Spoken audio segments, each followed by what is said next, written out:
To the night I got locked out of my apartment at 2 a.m., soaking wet, with a dead phone and nowhere to go. And the man who saved me was covered in tattoos I'd later learn were drawn behind bars. His name was Cole. White, bald, built like he'd learned to survive in places where mercy didn't exist. When he picked my lock in under 30 seconds and then refused to let me stay in my own apartment because the lock's broken and you're not safe, I should have been terrified. But all I felt was this strange, unsettling calm. Like maybe the most dangerous thing I could do was also the only thing that made sense. I didn't know then that letting him protect me would mean falling in love with a man the world had already judged. I didn't know his gentleness had been earned in concrete cells, or that his watchfulness came from years of looking over his shoulder. All I knew was this: the moment I stepped into his apartment that night, I stopped being the girl who played it safe, and there was no going back. You will feel so many emotions in this story of second chances and forbidden love. Please support us by clicking subscribe to the channel. They say you can tell everything about a person by the choices they make in the dark. I used to believe that, until the night I got locked out of my apartment at 2 a.m., soaking wet bar with a dead phone and nowhere to go. And the man who saved me was covered in tattoos I'd later learn were drawn behind bars. His name was Cole, white, bald, built like he'd learned to survive in places where mercy didn't exist. When he picked my lock in under 30 seconds and then refused to let me stay in my own apartment because the lock was broken and I wasn't safe, I should have been terrified. But all I felt was this strange, unsettling calm. Like maybe the most dangerous thing I could do was also the only thing that made sense. I didn't know then that letting him protect me would mean falling in love with a man the world had already judged. I didn't know his gentleness had been earned in concrete cells, or that his watchfulness came from years of looking over his shoulder. All I knew was this: the moment I stepped into his apartment that night, I stopped being the girl who played it safe, and there was no going back. The rain had started an hour before I left the bar. Just a drizzle at first, then a downpour that turned the streets into black mirrors reflecting neon signs and streetlights. I was fumbling with my keys outside my building, laughing at myself for having one too many drinks with Sarah, when I felt it. That sickening click. The door shutting behind me. My keys still sitting on my kitchen counter next to my phone charger and my common sense. I stood there in the hallway, water dripping from my coat onto the worn carpet, staring at my door like it had personally betrayed me. The building was silent, 3rd floor, 4 apartments, and mine was the only one with a light seeping under the door, mocking me with its warm glow. My phone showed 2% battery. My landlord, Mr. Kowalski, wouldn't answer until morning, and a locksmith at this hour would cost money I'd spent on drinks I shouldn't have bought. I was calculating how long I could sit on this floor before hypothermia or humiliation killed me when I heard it. The sound of a door opening. 2 apartments down. I'd seen him before, nodded politely in passing, never lingered, never really looked. But now, standing there barefoot in jeans and a white t-shirt that clung to broad shoulders, tattoos snaking up both arms and disappearing under the fabric, he was impossible not to see. He didn't ask what was wrong, didn't offer the usual neighborly small talk. He just looked at me, really looked at me, at the puddle forming at my feet, at my shaking hands, at the way I was trying to hold myself together. And then he said 2 words that changed everything. Come on. His voice was quiet, certain. Like he'd already decided I was his responsibility and there was no point in arguing. I should have argued anyway. Should have said I was fine, that I'd figure it out, that I didn't need help from a stranger. But something about the way he stood there, patient and immovable, made all my protests die in my throat. I followed him. His apartment was almost empty. A couch that looked military-issued, a coffee maker on a counter that had seen better days. One photo on the fridge I couldn't quite see from where I was standing. The walls were bare. No art, no personality, just space. He handed me a towel without a word, gestured to the couch, and disappeared into a back room. I sat there dripping and shivering, wondering what the hell I was doing in a stranger's apartment at 2 a.m. When he came back, he was holding a toolkit that looked professional. Serious, the kind of thing you don't just buy at a hardware store. He walked past me to my door, and I heard the sounds of metal on metal, clicks and scrapes that seemed too easy, too practiced. Within 10 minutes, my door was open, just like that.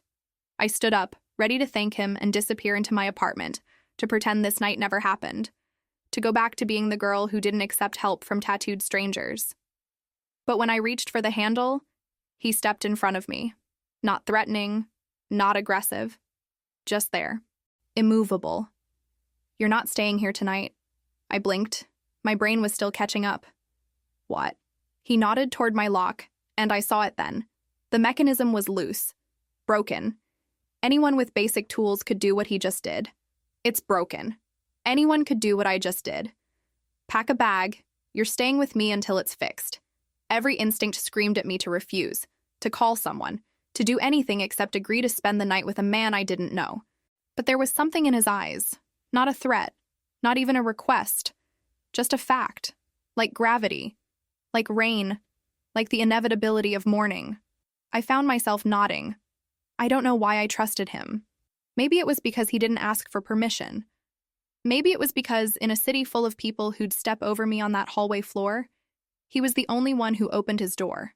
I packed my bag with trembling hands, toothbrush, change of clothes, phone charger. When I came back out, he was in the hallway doing something to my lock, reinforcing it, securing it, protecting what was mine even though I was leaving it behind. He worked in silence, and I watched the way his hands moved, careful, precise, hands that knew how to fix things, or break them. Back in his apartment, he set me up on the couch with a blanket that smelled like detergent and something woodsy. Clean, safe. He sat in the corner chair, arms crossed, eyes on the door. The silence stretched between us, heavy with questions I didn't know how to ask. "You should sleep," he said. "What about you?" He shook his head. "I'm not going to sleep. Someone needs to make sure you're safe." And that's when I realized this wasn't casual. This wasn't neighborly kindness. He was being vigilant, alert, like he knew exactly what kind of danger lived in unlocked doors, like he'd seen it before, like he'd survived it. I pulled the blanket tighter and closed my eyes, pretending to sleep while my heart hammered against my ribs. And in the darkness, with a stranger watching over me, I felt safer than I had in months, which should have terrified me. But all I felt was this strange, bone-deep certainty that I'd just crossed some invisible line, that the girl who walked into this apartment wasn't the same one who'd wake up in the morning. The lock got fixed the next day, but Cole didn't disappear.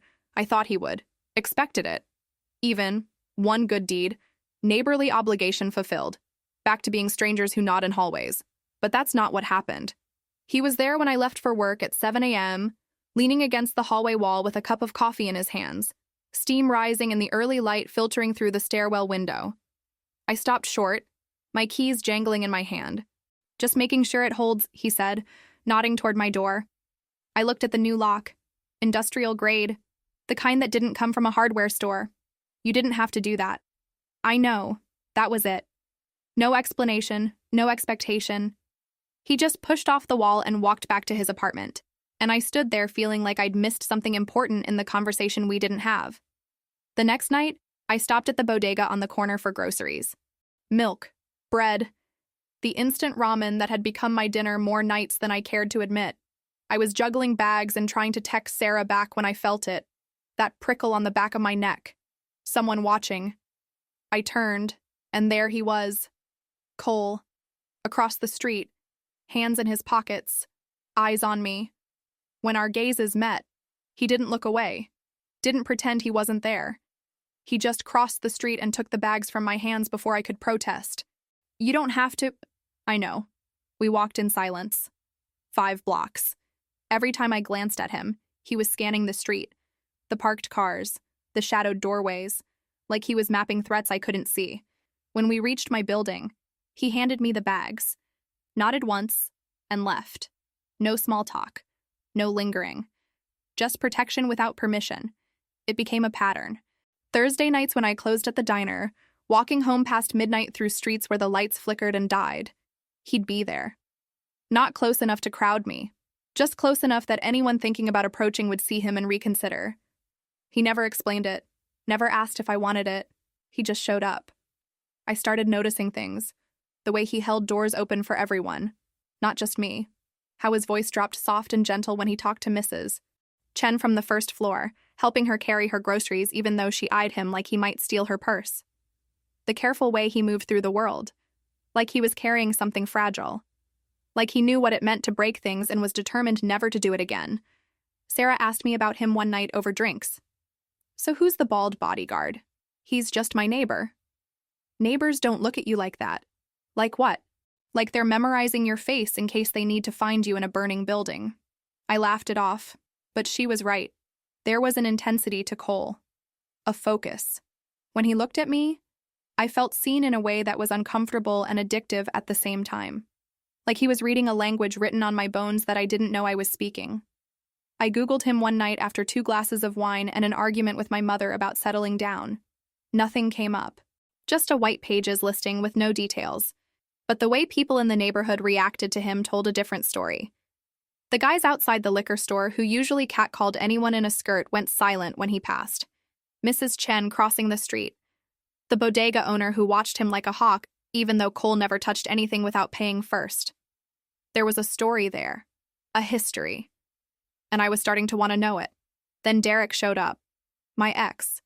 3 months of him suffocating me with texts and surprise visits and opinions about what I wore and who I talked to. Then ghosting me the second I said I needed space. Now, suddenly, 4 months later, he was outside my building at 11 p.m., drunk and loud and convinced we needed to talk. Come on, Maya, don't be like this. I'm not being like anything. We're done. You ended it. I made a mistake. Baby, please. His hand was on my wrist. Not tight enough to hurt, but tight enough that I couldn't just walk away. I was pulling back, trying to stay calm, trying not to make a scene when Cole appeared, silent as a shadow. 1 second the hallway was empty. The next, he was between us. He didn't yell, didn't threaten, didn't even raise his voice. He just stood there, and the temperature in the hallway dropped 10 degrees. She asked you to leave. Derek looked up. Really looked. At the tattoos covering Cole's arms. At the scars I was just now noticing. Thin, white lines along his knuckles. At shoulders that seemed to fill the entire hallway. Something shifted in Derek's face. Recognition. Or maybe just primal fear. Who the hell are you? Someone who heard her say no. Derek's grip on my wrist loosened. He took a step back, then another, his bravado crumbling under Cole's steady stare. This is insane. Maya, you're shacking up with convicts now? The word landed like a punch. Convicts. Cole didn't react, didn't flinch. But I saw it. The slight tightening around his eyes.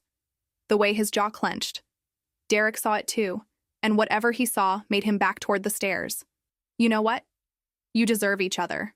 He was gone. Footsteps echoing down the stairwell. Angry and wounded and irrelevant.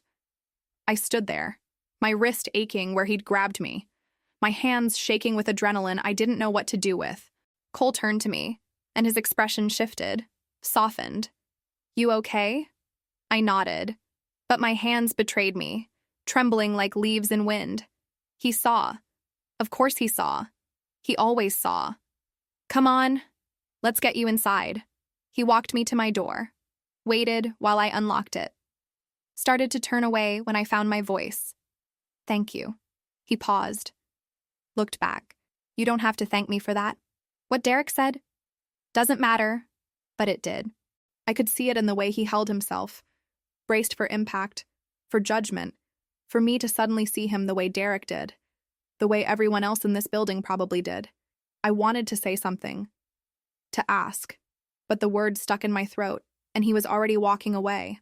I went inside, locked the door, stood there in my dark apartment trying to process what had just happened, trying to ignore the way my heart was racing, trying to pretend it was just adrenaline and not something more complicated.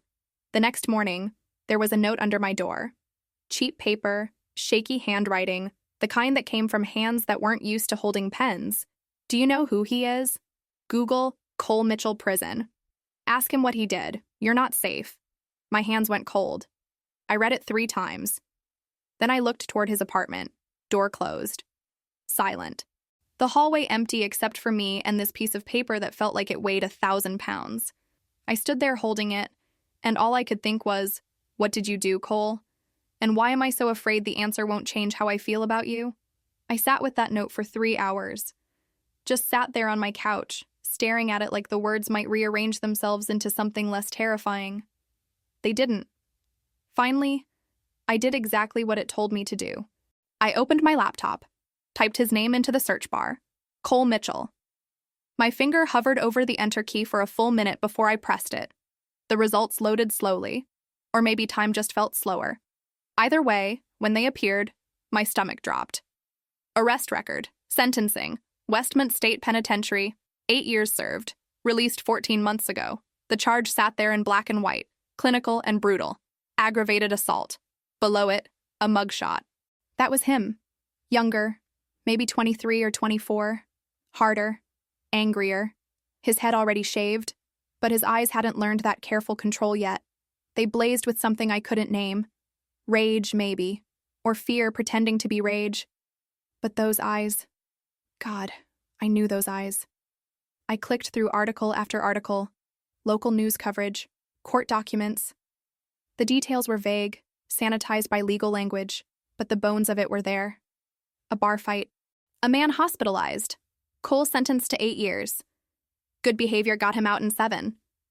I read until my eyes burned, until the sun came up, until I couldn't tell anymore if I was sick from lack of sleep or from knowing.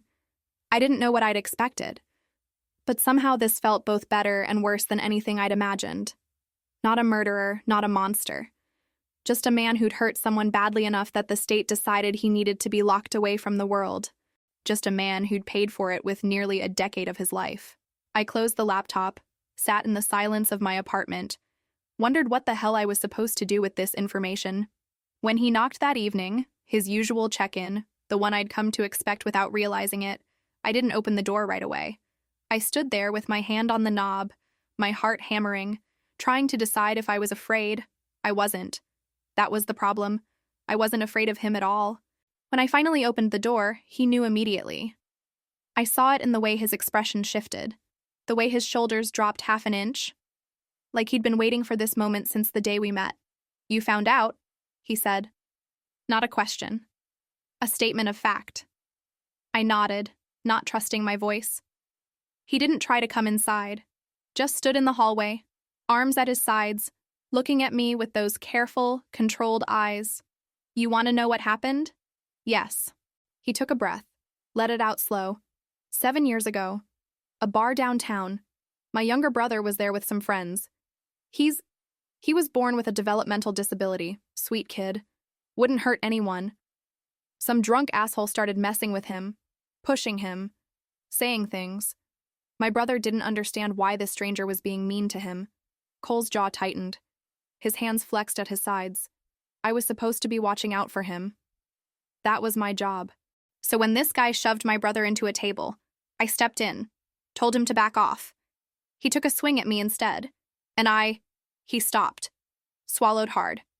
I lost it. I didn't mean to hurt him as bad as I did. But I couldn't stop. By the time they pulled me off, he was unconscious. Broken jaw, fractured skull, 2 months in the hospital. And I went to prison. 8 years, lost my job, my apartment, most of my family, got out last year. Been trying to build something clean ever since. His voice didn't shake, didn't plead. He was just stating facts, like he'd done this before. Explained himself to people who'd already made up their minds, like he knew how this conversation ended and was just waiting for me to catch up. "I didn't mean for it to go that far," he said quietly, "but it did, and I paid for it. I'm still paying for it. Every single day." I wanted to ask if he was dangerous. If I should be afraid, if the man standing in front of me was the same one who'd put someone in a hospital. But when I looked at him, all I saw was the guy who fixed my leaky faucet without being asked, who carried groceries for elderly women who feared him, who stood watch in the dark so I could sleep safely. "Everyone's going to tell you to stay away from me," he said. And they're probably right. I'm not asking you to trust me. I'm just saying, I'm not that person anymore. Or I'm trying not to be. "What about your brother?" I heard myself ask. Something flickered across his face. Pain, raw and immediate. He doesn't talk to me anymore. My parents convinced him I'm dangerous, that I embarrassed the family. Maybe they're right. "Cole, you should go inside," he said. cutting me off. Lock your door. Think about whether you want me anywhere near you. I'll understand whatever you decide. He turned to walk away. I wanted to stop him, wanted to say something that would make sense of what I was feeling. But the words wouldn't come. So I just stood there and watched him disappear into his apartment, heard the sound of his door closing. Final, resigned. That night, I couldn't sleep. I kept thinking about the way he'd looked at me, not with guilt, not with shame, with acceptance, like he was used to being left behind, like he'd already made peace with the fact that I'd probably disappear from his life now, like everyone else had. At 3 a.m., I heard something outside my door. Footsteps. Slow and deliberate. Then voices. Low. Male. Someone was trying my lock. I held my breath, paralyzed in my bed, phone in my hand but fingers frozen. The lock rattled. Once. Twice. Then held. The industrial-grade lock Cole had installed. After a moment, I heard cursing. The footsteps retreated down the stairs. I sat there in the dark, shaking, understanding flooding through me like ice water. He knew. He'd known someone might come back. That's why he'd insisted on the new lock. Why he'd been watching. Why he wouldn't let me stay alone that first night. He'd seen something I'd missed.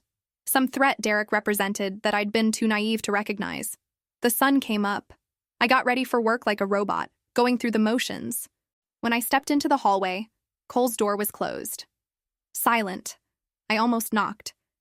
Almost thanked him for the lock that had kept me safe. But I couldn't face him yet. Couldn't reconcile the man in the mugshot with the man who'd quietly protected me. I made it through my shift at the diner on autopilot, smiled at customers, poured coffee, pretended my world hadn't tilted sideways. When I got home that evening, I was exhausted down to my bones. All I wanted was to collapse into bed and sleep until this complicated feeling in my chest made sense. But Derek was waiting outside my building, and this time, he wasn't alone. 2 men flanked him, bigger, meaner, the kind of men who got paid to intimidate. When Derek saw me, he smiled, but there was nothing friendly in it. Maya, we need to talk. No, we don't. I tried to walk past them, tried to get to the door, but one of the men stepped in front of me, blocking my path. Your boyfriend's not here to save you this time, Derek said. His voice was different, colder. You and me, we're gonna have a real conversation. About respect. About what happens when you embarrass me. Fear flooded through me. Real fear. The kind that makes your vision narrow and your body forget how to move. I looked at the door. At safety just 10 feet away. At Cole's apartment beyond it. I didn't think. Didn't plan. I just ran. Past the man blocking me. Up the stairs. My hands shaking so hard I could barely get my keys out. Behind me, footsteps, Derek yelling something.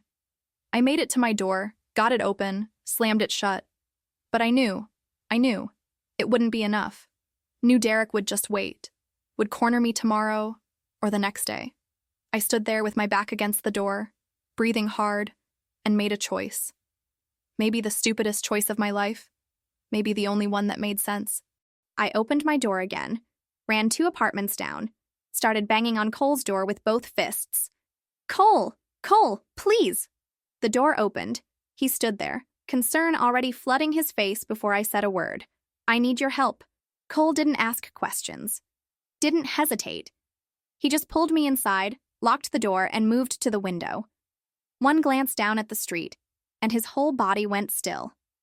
That watchful, predatory stillness I'd seen before. Then he was moving again, pulling out his phone, making a call. Marcus? Yeah, it's me. I need you at my building. Now, 3 guys. One's harassing my neighbor. White sedan, New York plates. He listened for a moment. No, I'm not doing anything. You are. Just get them gone. He hung up. Looked at me standing there in the middle of his apartment, still shaking.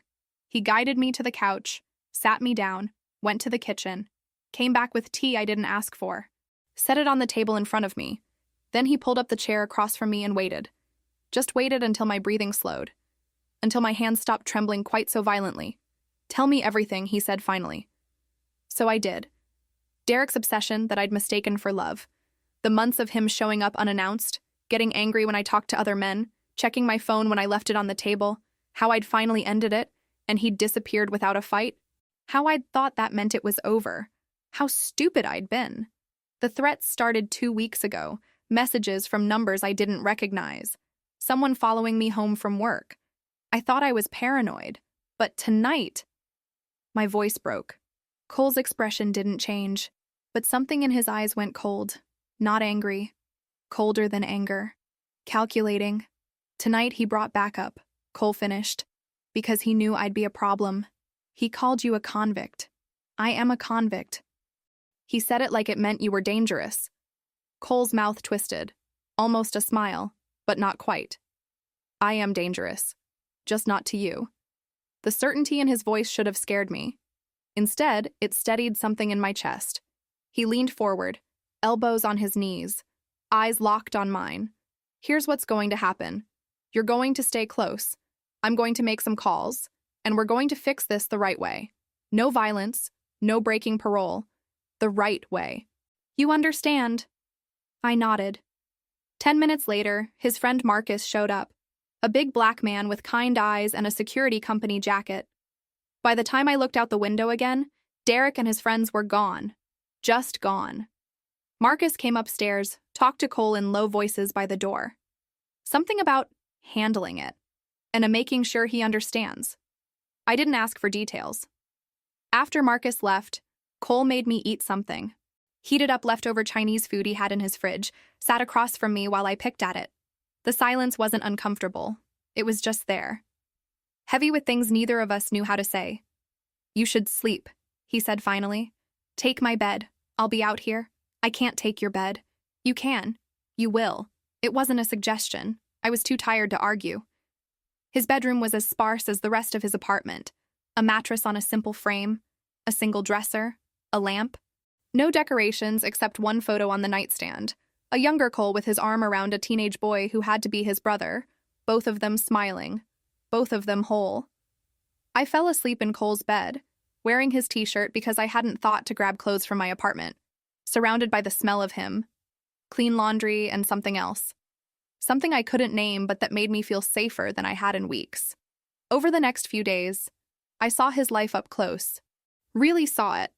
The parole check-ins every Tuesday at 9 a.m., where he had to report to an office downtown and prove he was still employed, still clean, still worthy of freedom.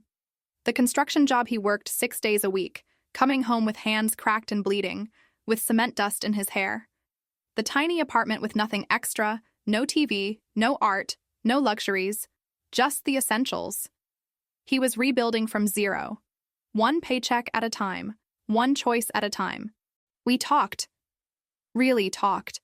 Late at night when I couldn't sleep, when the fear of Derek coming back made my skin crawl. Cole would sit with me, make tea, let me ask questions he'd probably been asked 1,000 times. What was prison like? He was quiet for a long time. It teaches you to watch, to listen, to know who's dangerous and who's just broken. You learn what you're capable of, and you have to decide, are you going to be that person forever? Or are you going to be something else? Do you regret it? He looked at me then. Really looked at me. Every single day. But regret doesn't undo it. Action does. So I get up, I go to work, I check in with my parole officer, I help old ladies carry groceries, I try to be the person my brother used to think I was. Have you tried to talk to him? He won't see me. My parents won't let him. They think I'm a bad influence. They're probably right. They're not. He smiled, sad and small. You don't know me well enough to say that. I know you well enough. The silence that followed felt important, like we'd crossed some invisible line and couldn't go back. I thought about all the ways I should be afraid of him, all the reasons this was a terrible idea. But when I looked at Cole, all I saw was a man trying so hard to be better than his worst moment. A man carrying the weight of his mistakes like stones in his pockets, never putting them down, never asking anyone else to help carry them. One night, we were sitting on his couch, the TV off, just existing in the same space. I reached over without thinking and touched the tattoo on his forearm, a cross with a date beneath it. He flinched but didn't pull away. That's the day I got sentenced, he said quietly. I had it done my first month inside. So I'd never forget what my anger cost me. I traced the numbers with my fingertip. September 14th, 2016. The day Cole's life split into before and after. I'm sorry, I whispered. Don't be. I earned it. Not this. I mean, I'm sorry the world won't let you move past it. Something shifted in his expression. Something soft and painful and utterly vulnerable. He looked at me like I'd said something in a language he'd forgotten he knew. You should go, he whispered. Before you get too close to this. To me. But I didn't move. And neither did he. We just sat there. My hand still on his arm, his eyes still on mine, both of us terrified of whatever was building between us. The next morning, the knock came. Hard. Official. The kind that makes your stomach drop before you even open the door. Cole's face went pale. He opened it, and there was a man in a suit. Parole officer. I recognized the type now. Behind him stood another man. Older. Scarred. Tattoos covering his neck. Prison tattoos. When Cole saw him, his whole body went rigid. Ricky. The older man grinned. Yellow teeth. Dead eyes. Been a long time, brother. We need to talk. Ricky stepped into the apartment like he owned it. Like the years between then and now didn't matter. Like Cole owed him something that couldn't be paid back with money or time. The parole officer, Harrison, his badge said, stood in the doorway with a clipboard, watching everything with eyes that had seen this scene play out 100 times before. Cole didn't move from where he stood. But I felt the change in him. The way his breathing went shallow.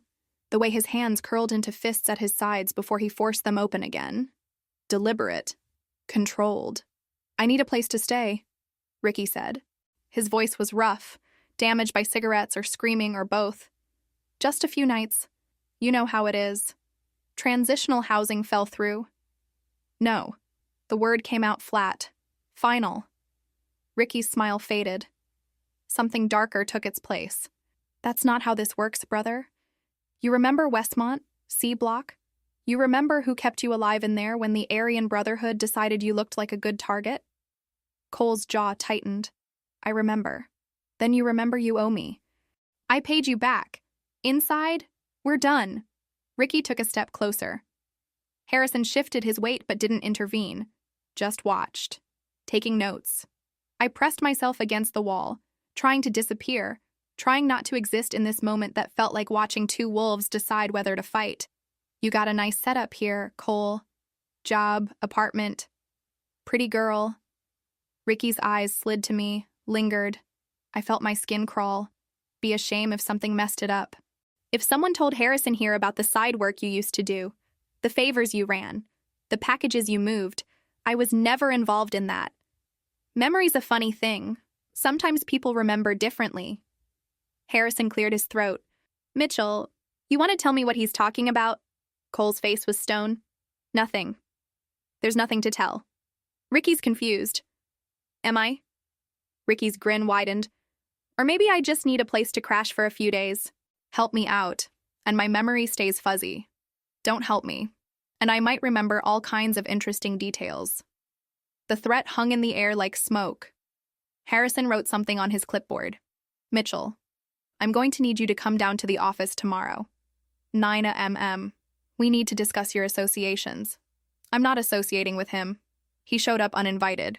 That's something we'll discuss tomorrow. Harrison turned to Ricky. You need to leave. This isn't your residence. Ricky held up his hands in mock surrender. Going, but Cole, think about what I said. Think about who your real friends are. He left. Harrison followed. The door closed. Cole stood there for a long moment, staring at nothing. Then his fist hit the wall. Once, hard. The drywall cracked. His knuckles came away bloody. Cole, don't. He walked to the bathroom. I heard water running. When he came back, his hand was wrapped in a towel, blood seeping through.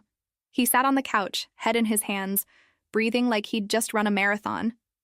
Who was that? My cellmate. The man who taught me how to survive inside. What does he want?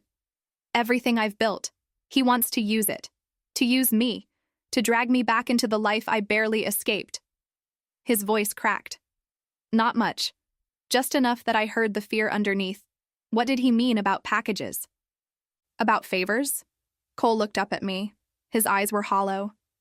Prison economy runs on debts, on favors, on doing things you don't want to do to stay alive. I never sold drugs, never ran contraband. But I knew people who did. I looked the other way sometimes. I kept my mouth shut. That's what Ricky means.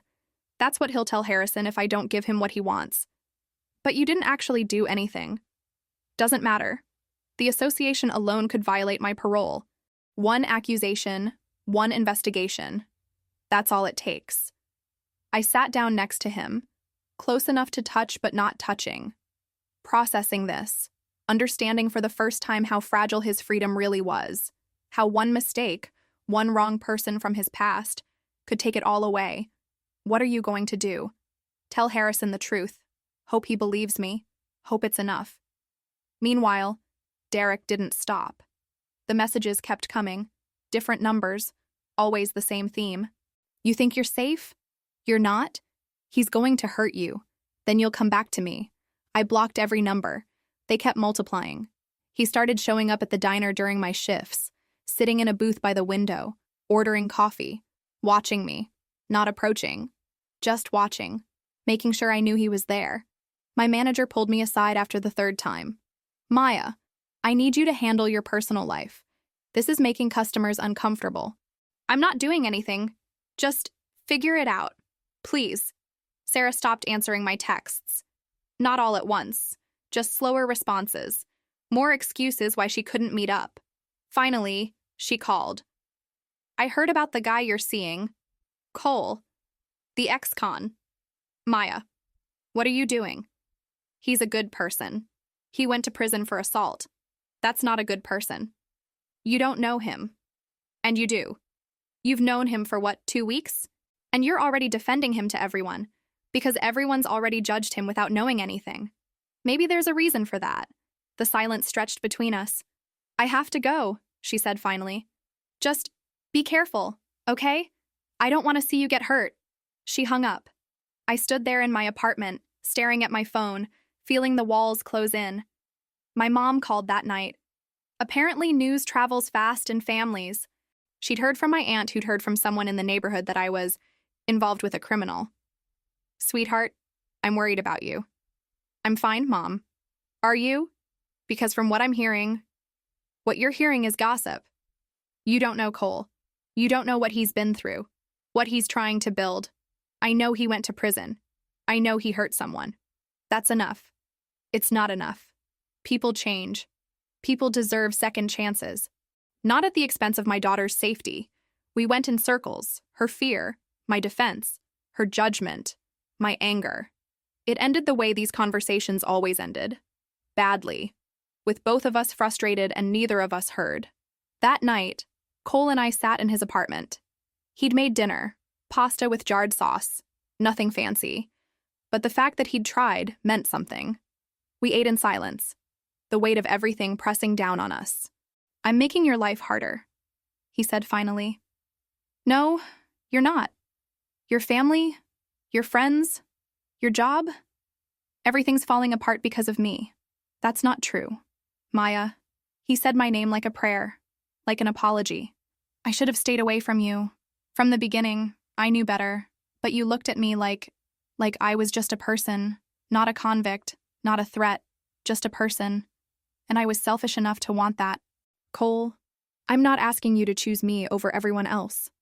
That's not fair. I'm just saying, if you need to step back, if this is too much, I understand. I looked at him across the table, this man who'd protected me when he didn't have to, who'd rebuilt his entire life from nothing, who carried the weight of one terrible decision every single day and never asked for sympathy, never made excuses. I'm not going anywhere, I said. He looked at me like I'd just told him something impossible, like maybe I was lying, like maybe I didn't understand what I was signing up for. 3 days later, Derek disappeared, just stopped showing up. No messages, no calls, no booth by the window at the diner.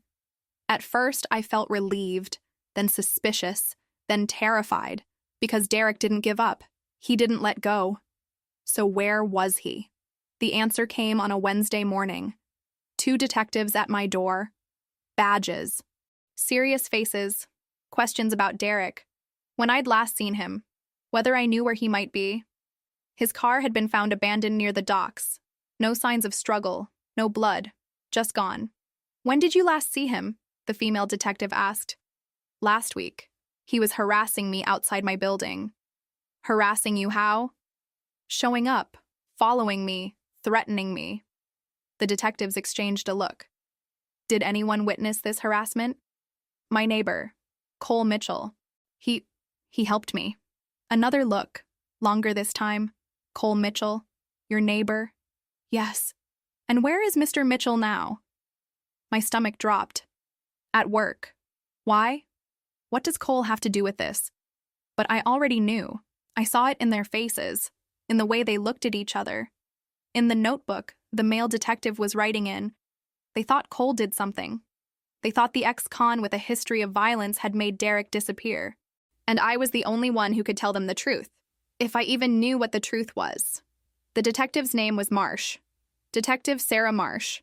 She sat in my living room with her partner, a quiet man named Rodriguez, who let her do all the talking while he watched everything with eyes that missed nothing. They asked me to walk them through it again. Every detail, every interaction with Derek, every time Cole had been involved. So Mr. Mitchell confronted your ex-boyfriend on multiple occasions, Marsh said. He didn't confront him. He asked him to leave me alone. And the last time you saw Derek, Mr. Mitchell was present. Yes, but Cole didn't do anything. He made Derek leave. How did he make him leave? He just stood there. Derek left on his own. Marsh wrote something down. Rodriguez kept watching me.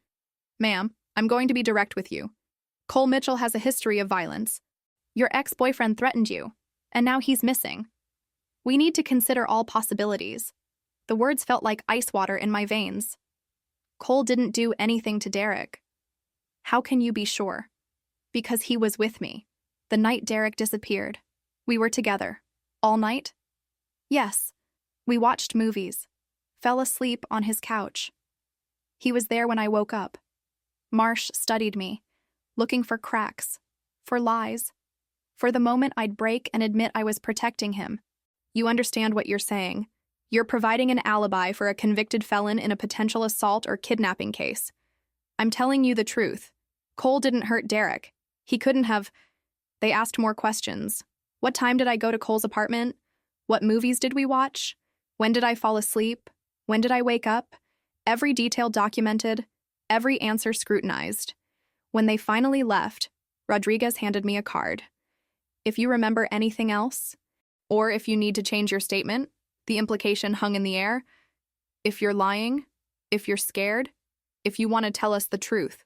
I closed the door behind them and leaned against it, my whole body shaking. Because the worst part was that tiny voice in the back of my head. The one asking, what if? What if Cole did do something? What if the man I was defending was exactly what everyone said he was? Cole's parole officer showed up that afternoon. Harrison. He didn't knock gently. Cole opened the door and I saw his face go pale. I was in my apartment, but I heard the voices through the wall. Harrison's questions. Cole's calm responses. The sound of a search, drawers opening, closets being checked. Protocol, Harrison called it. Making sure Cole wasn't hiding anything, anyone. When Harrison left, I waited 10 minutes before going to Cole's door. He answered looking destroyed. Not angry, not scared. Just exhausted down to his bones. They think I did something to him, he said. I know. They came to see me too. What did you tell them? The truth. That you were with me. That you couldn't have hurt Derek because you were with me all night. Something flickered across his face. Relief? Then fear. Maya, I'm not lying. You were with me. I know. But now you're involved. You're on record providing my alibi. If this goes sideways, if they decide you're lying to protect me, I'm not lying. I know that. But they don't. He sat down on his couch, put his head in his hands. I sat next to him. Harrison told me they're opening an investigation, reviewing my file. My parole conditions are being tightened. I have to check in daily now. Every morning at 8. I have to notify him before I leave the city, before I change jobs, before I do anything. That's not fair. Fair doesn't matter. I'm on parole. One investigation, one accusation, that's all it takes. The next few days were hell. Reporters started calling somehow. Someone leaked Cole's name, leaked his record. The neighborhood Facebook group exploded with speculation. My landlord left a note asking if I felt comfortable continuing my lease, asking if the building was safe with certain individuals residing there. The subtext was clear: get rid of Cole, or I'd be looking for a new apartment. At the diner, my coworkers whispered. Conversations stopped when I walked into the break room. Mrs. Patterson from table 6, a regular who always requested my section, asked for a different server. When I asked why, she wouldn't look at me. I just think it's better this way, dear. My mom called every day, sometimes twice a day, begging me to move home, to get away from Cole, to see reason. He's going to hurt you, sweetheart. Men like that don't change. You don't know him. I know enough. I know he went to prison for putting someone in the hospital. I know your ex-boyfriend is missing. I know you're defending him to police. Maya, please, listen to yourself. I am listening to myself. For the first time in my life, I'm listening to what I think instead of what everyone tells me to think. And what you think is that this man, this convict, is worth destroying your life for? I think he's worth giving a chance to. The same chance anyone else would get. He's not anyone else. He's dangerous. He's not dangerous. He's careful. There's a difference. She hung up crying. I stood there feeling like the world's worst daughter and not caring enough to change my mind. Cole pulled away. Not physically. He was still there, still checking on me, still making sure I was safe. But emotionally, he built walls. Wouldn't talk about the investigation, wouldn't let me touch him, kept a careful distance like he was afraid of contaminating me further. You should go stay with your family, he said one night. No, Maya, this isn't going to get better. Every day I'm around you is another day your life gets harder. Then my life gets harder. I don't care. You should care. You should care that your friends won't talk to you, that your family thinks you're making a mistake, that your job is in jeopardy. You should care about all of that. I do care, but I care about you more. He looked at me like I'd stabbed him. Don't say that. Why not? It's true. Because you shouldn't. You barely know me. I know enough. I know you're good. I know you're trying. I know that everyone else sees a convict, but I see someone who's rebuilding his life one impossible choice at a time. You see what you want to see? No, I see what's there, and everyone else is too busy looking at your past to notice your present.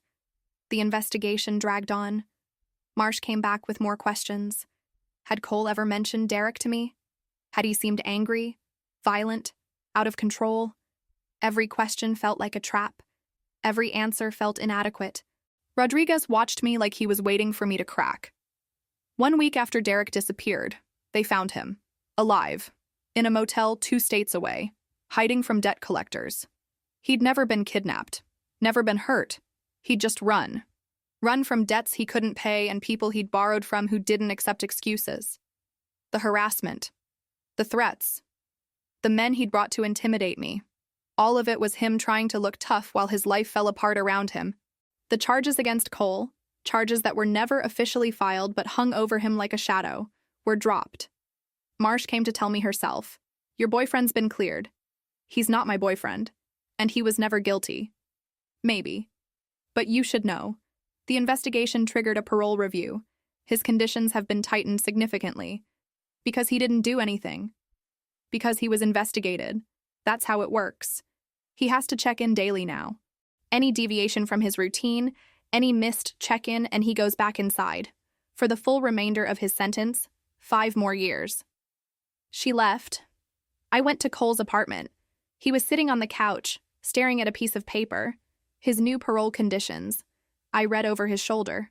Daily check-ins, mandatory counseling, restricted travel, employment verification every week. 1 mistake, 1 missed appointment. 5 years back in prison. I'm sorry, I whispered. Not your fault. They're punishing you for something you didn't do. They're reminding me that I'm not free. Not really. I'm just temporarily allowed to exist outside a cage as long as I follow every rule perfectly. His voice was hollow, defeated. I sat next to him. We'll figure it out. There's nothing to figure out. This is my life now. And you need to decide if this is the life you want too. I already decided. He looked at me, really looked at me. And I saw it. The moment he stopped trying to push me away. The moment he stopped protecting me from himself and just let himself want me. It was terrifying and perfect and completely insane. I'm not worth this, he said quietly. Let me decide what you're worth. 3 days later, Ricky showed up again. But this time, he wasn't asking for favors. He was warning Cole about people from their past. People who knew Cole was out.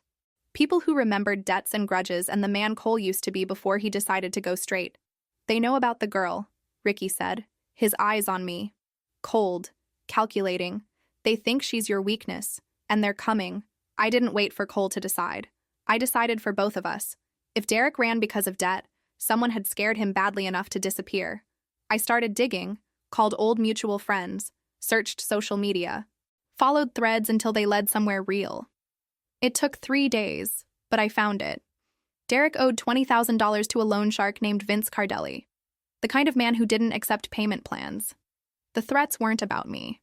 They were about Derek using me as a distraction, a place to hide. He'd brought those men to my building hoping Vince's people would see him with someone, would think he had support, protection, resources. He'd used me as a shield. I gathered everything.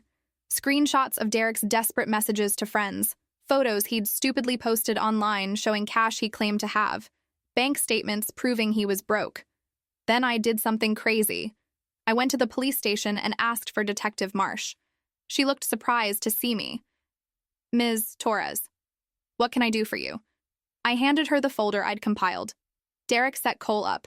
He used me to create suspicion. He wanted everyone looking at Cole so nobody would look for him. Marsh reviewed the evidence. Slowly, carefully. Her expression changed. This is solid work. But why? Most people would walk away, because Cole didn't. When I needed help, when I was scared, when I had no one, he showed up. He never asked for anything, so I'm showing up for him. You know what people will say about this choice. I know, but I'd rather be judged for choosing him than live with the regret of abandoning him. The evidence cleared Cole officially, but the damage was done. His parole officer delivered the news personally. Daily check-ins required now. Any deviation, any missed appointment, 5 years back inside. My mom came to my apartment that night, begging me to reconsider. He's an ex-convict. Why him? I thought about easy answers, but I told her the truth. Because he sees me. Not the version I pretend to be. Not the girl who smiles through everything. He sees the scared, tired, lonely parts, and he doesn't run. He's the first person who made me feel like I was just enough. She cried. Not because she understood, because she knew I'd chosen. That night, I told Cole everything I'd done, what I'd risked. He was quiet for a long time. You didn't have to do that. Yes, I did, because you would have done it for me. The next morning, Ricky appeared, but this time he wasn't asking for favors. He was warning Cole. The guys I used to run with, they know about her. They think she's your weakness. Cole's face went white. When? Ricky looked at me, then back at Cole. Tonight. Cole moved immediately, called Marcus, got me somewhere safe. Then he did something I didn't expect. He went to the police, voluntarily, told them everything about Ricky, the crew, the threats. He cooperated, played it straight. When Ricky's crew showed up at my building that night, police were waiting. Arrests. Ricky flipped to save himself. The whole network collapsed. And Cole, he was the witness who helped take them down. But I saw what it cost him. The world he used to know, gone. The code he used to live by, broken. He did it anyway. For me, the aftermath was messy. My landlord refused to renew my lease. Too much drama, he said. I lost friends who couldn't handle the chaos. But I gained something more valuable, clarity. I knew exactly who I was now, the girl who chose love over fear, who saw a man the world had written off and said, "You're worth fighting for." Cole got a new job at a veterans outreach program. helping formerly incarcerated men rebuild their lives. He was good at it. Patient, honest, living proof that second chances were real. We moved in together, a small place in a quieter neighborhood where nobody knew our story, where we could just be. Mrs. Chen from the old building sent us a housewarming card. "You're good people," it said. I cried reading those 3 words. One Sunday, I took Cole home to meet my family. It was awkward. My dad asked hard questions about his record, his plans, his intentions. My brother watched him like a hawk. But by the end of dinner, my nephew was sitting on Cole's lap while Cole taught him how to fix a broken toy truck. My mom pulled me aside. "He's not what I expected. He never is." Months passed. We built a life, small and quiet and ours. No drama, no threats, just living. Cole made it to every parole check-in, never missed one, never gave them a reason to doubt him. Slowly, the restrictions eased. Weekly check-ins instead of daily, then monthly. His parole officer called it exemplary progress. One Saturday morning, Cole woke me early, took me to the pier where we'd had our first real date, coffee and watching the sunrise after a night shift. He stood there looking nervous, his hands in his pockets. "I spent 8 years in a cage," he said. "I told myself if I ever got out, I'd never let anyone trap me again.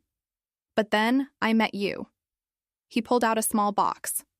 My heart stopped, and I realized loving you isn't a cage. It's the first time I've ever felt free. I said yes before he finished asking. We got married 6 months later. Small ceremony. Marcus was his best man. Sarah came. She'd apologized months earlier, admitted she'd been wrong. My parents were there. Even my brother smiled. Cole's brother didn't come, but 2 weeks after the wedding, we got a letter. Just 3 sentences. "I saw the announcement. I'm happy for you. Maybe we can talk soon." Cole cried reading it. Real tears. Hope tears. I chose him not because I needed saving, but because he showed me what redemption looks like. It's messy and imperfect. It's waking up every day and choosing to be better. It's carrying your past without letting it define your future. It's loving someone not despite their mistakes, but because they own them. They say you can tell everything about a person by the choices they make in the dark. I used to believe that. I still do. The night Cole opened his door to a stranger in the rain, he made a choice, and so did I. We're still making it, every single day. If you made it to the end of this story, let us know in the comments which city you're watching from, and click the yellow bell to subscribe to the channel and support us. Keep the adventure going by clicking on the suggested video on your screen.